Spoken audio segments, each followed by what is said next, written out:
So hello everyone and welcome back to our channel in another tutorial.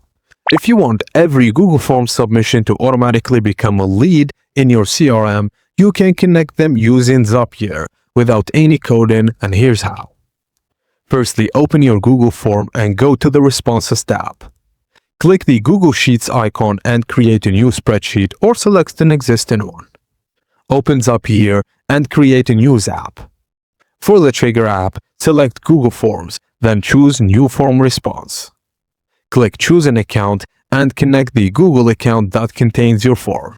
Then select a specific form you want to use and click Continue. Now, click Test Trigger, and Zapier will find a recent form response and use it to test the connection. If the test works, click Continue. Now choose your CRM as the next step, for example, Salesforce in this video. So select the action to create a new lead, then map the form fields like name, email, phone number, and other information to match in the CRM fields. If this helped you out, please don't forget to like the video and subscribe to our channel for more tips and tricks like this.